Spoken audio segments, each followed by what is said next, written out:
This is a rewrite of a piece that Allison and I did years and years ago, which was based on John Fahey's interpretation of In Christ There Isn't East or West. I've listened to the real hymn, and it bears no resemblance at all. I mean, there are a couple of chords that sort of fit in, but that's it. So it's not really that. It's kind of a goof on that. But Fahey called it In Christ There Isn't East or West, and it really, I don't know. He was wrong too. And there's you want to hear what it sounds like on the guitar. There's a guy online who, the first thing that comes up, Christ There Is East or West. Go listen to him because he actually sings it and plays the guitar, and the chords are very different than what John did, or certainly different than what we did too. Allison and I, when we recorded it, sort of turned it into kind of a Renaissance piece. But it was in G, okay, and G shapes. But I got tired of that, and I decided to redo it. And so what happens here is this is a rearrangement of the whole thing. And I've taken some liberties and with the thing, and since I'm really not trying to be true to the melody or anything like that. So just for the sake, we'll call it something like In Christ There Is No East or West. So in D,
second time, instead of going to the modal, the C thing, I take it to the G. I feel like this, so it sounds like this.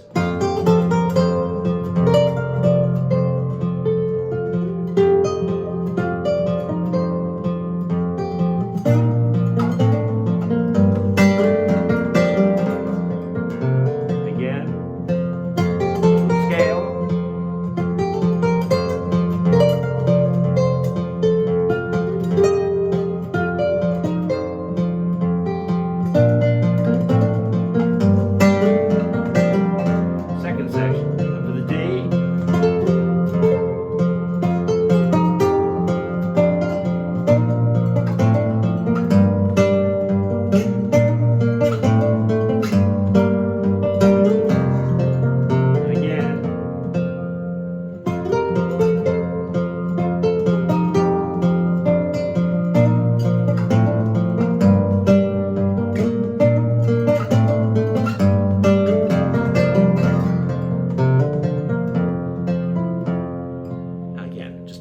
Briefly, the explanation for it is D, C, the C is this thing, and back up to D, and then the harmonies on the first and third string,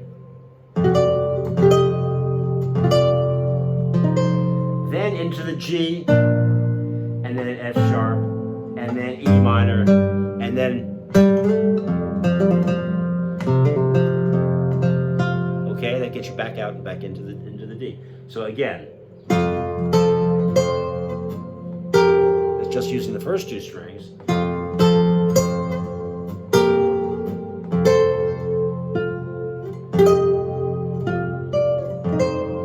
Okay.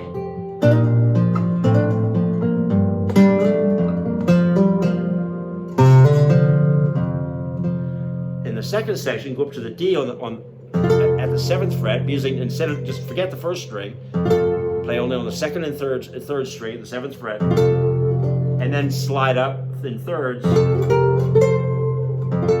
then back down modal to the G, and now the descending F, E, and again, F, E, and then slide. And then repeat that whole section.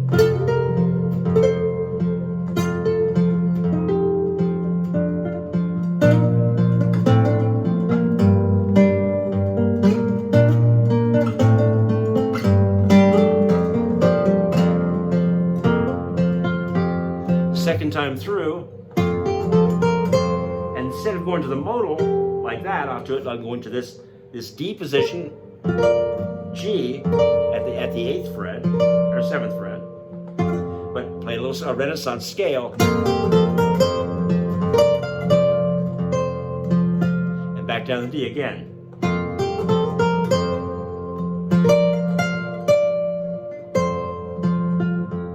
And then the same thing. And now the descending G, F, E, and the second section repeats itself. And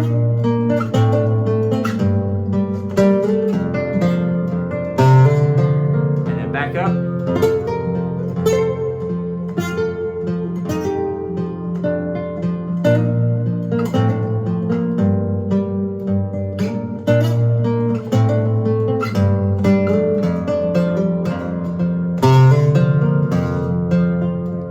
That's the basis of this arrangement that I've done just last week, or yeah, maybe last week.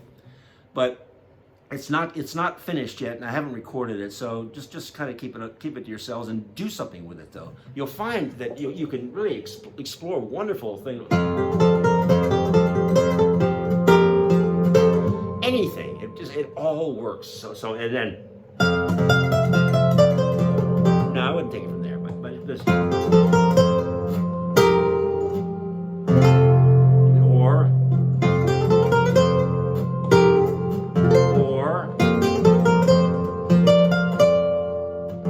That's the most revolutionary one. I mean, it has nothing to do with this modal thing actually isn't a song. I think that might be part of the tune, I don't know. But anyway, it's a great piece to play on the guitar. Everybody, for years, every guitar player would play Fahey's version of it, which was really kind of a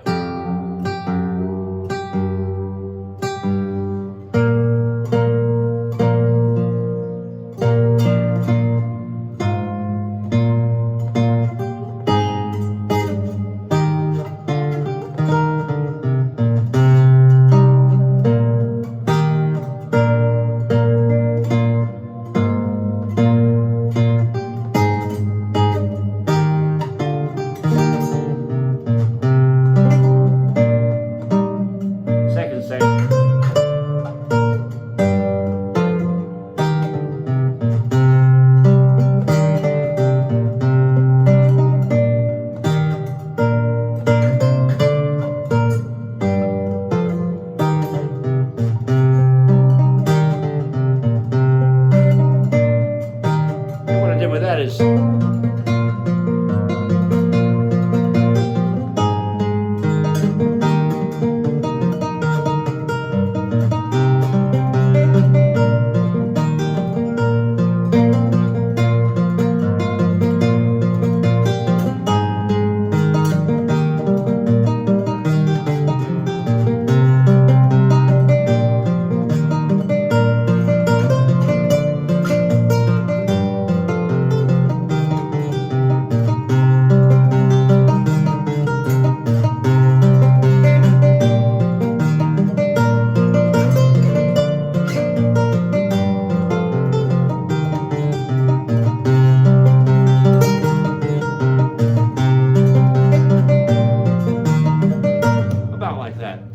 I like them both.